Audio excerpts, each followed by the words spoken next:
When Saving Private Ryan premiered in 1998, audience members were shocked by the intensity and graphic nature of the movie's first dozen minutes or so, and first-time viewers still are today. The initial moment that the ramp went down on Tom Hanks' landing craft depicted with shocking accuracy the deadly fire poured down onto the beach from the German bunkers and heights above. Though the men in Hanks' unit were Rangers, elite troops who landed in the first and second waves of the invasion of France, many of the other men in the scene were from the 29th Division, which sustained an unreal number of casualties in the first moments of the battle. Boats and flamethrowers exploding, men on fire, men blown in half, drowning under the weight of their heavy equipment, and being cut to pieces by the infamous German MG-42 Spandau machine guns, filled the first minutes of the film, as they did on June 6, 1944.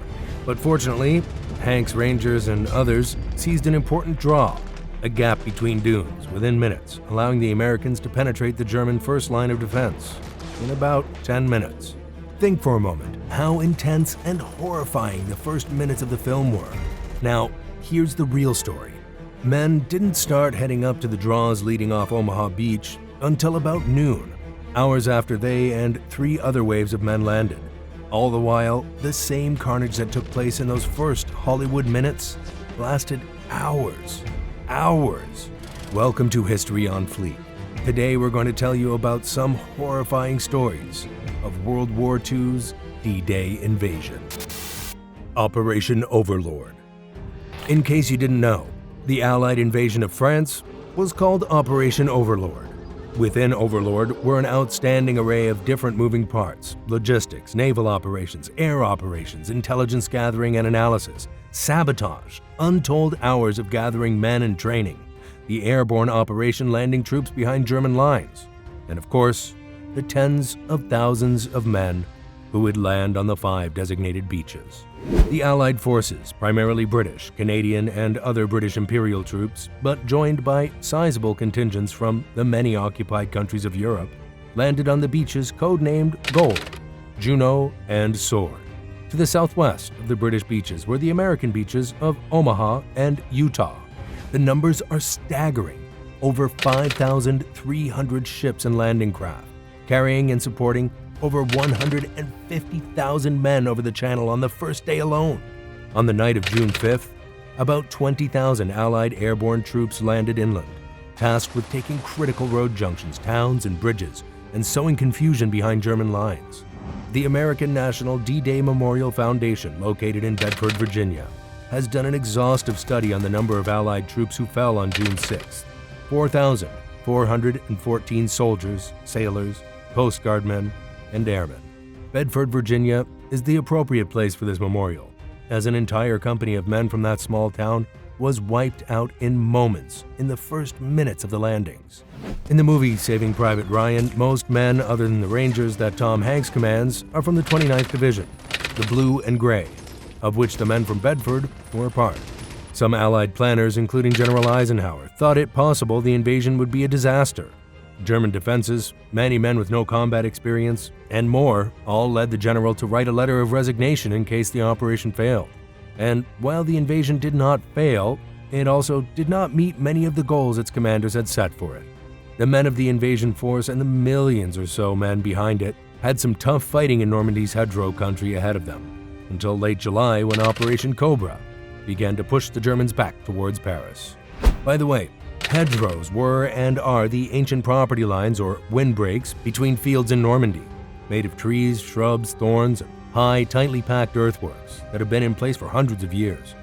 For the first part of the fight behind the beaches, Allied troops mainly had to use roads and breaks in the hedgerows to move forward. Virtually all of them sighted in by German machine gun crews, mortars, and artillery. When specially modified tanks appeared, the better coordination between ground and air troops began. U.S. and British troops started to advance through hedgerow country. Still, it was a bloody, grinding fight. "I'm giving it all I've got." Okay, we're paraphrasing here. And the line we're talking about actually goes, "I'm giving it all she's got, Captain." And the man who said it was James Jimmy Doohan. "I'm giving it all she's got, Captain. If I push it any harder, the whole thing will blow." Known to millions worldwide as Commander Montgomery Scott on the original Star Trek TV series and movies. Before he was a hard-drinking, hard-fighting, miracle-working space engineer on TV, James Doohan was a D-Day hero who almost lost his life on June 6th. Doohan wasn't Scottish at all. He was Canadian. His parents had emigrated from Northern Ireland to British Columbia, where Jimmy was born, then moved to Ontario. In actuality, Doohan likely could have been an engineer in later life, had he not become an actor, because he excelled at science and math. In 1938, as things were heating up in Europe, Doohan became a cadet in the Royal Canadian Army Cadet Corps in school, and enlisted in the Canadian Army in 1939 in the artillery. From 1940 to June 6th, hundreds of thousands of Allied troops fought against the Germans and Italians in North Africa, Sicily, and Italy. But millions would be training in England for the greatest amphibious operation in world history, D-Day. James Doohan was one of those men who spent years in training. Years. Doohan's unit, the 14th Field Artillery Regiment of the 3rd Canadian Infantry Division, landed on Juno Beach, sometimes called the Canadian Beach. And while the fighting at Juno was not the bloodbath that the battle on the infamous Omaha Beach was, it is sometimes called the Canadian Omaha for the ferocity of the fighting there. Doohan's unit was mixed with infantrymen from the Regina Rifle Regiment on D-Day, and his mission was to scout both German positions and determine the best place for the Canadians to set up their large guns when they landed the next day and afterward. Doohan personally shot and killed 2 German snipers, pinning his men down, and led his men through a field of German anti-tank mines, taking shelter for the night afterward. At 11:30 p.m., Doohan was moving between command posts when a machine gunner opened up on him, hitting him 4 times in the leg, once in the chest, and blowing off most of his right middle finger, which was later amputated.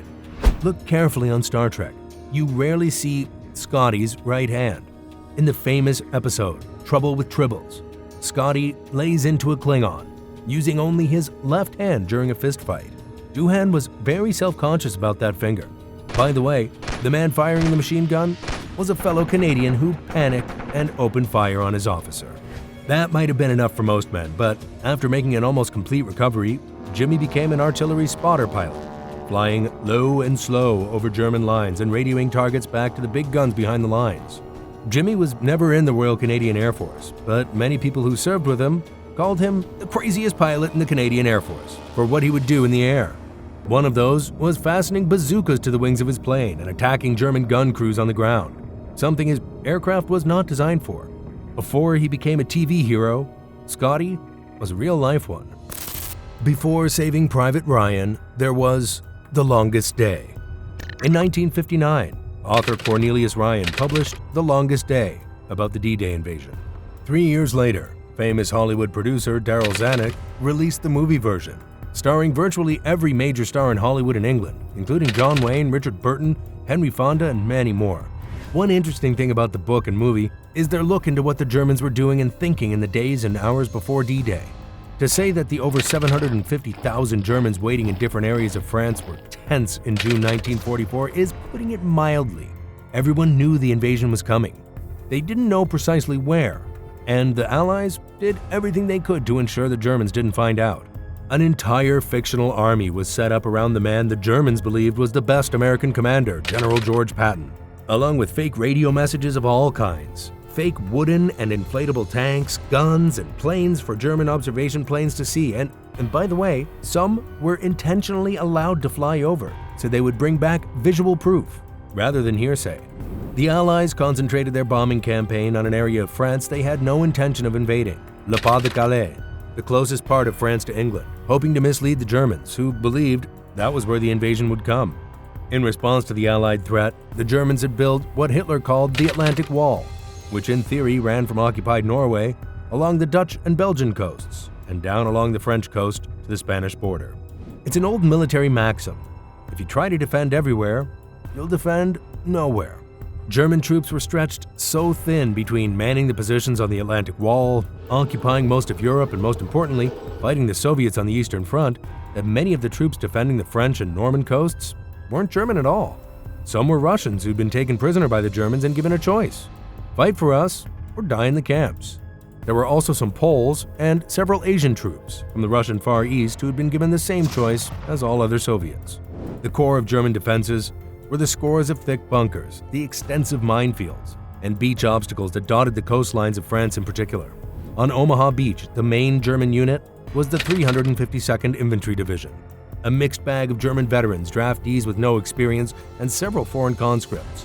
One of the men manning a command bunker on the beach was Major Werner Bluska, who commanded an artillery regiment of the 352nd, and whose job was to coordinate counterfire against any invasion force.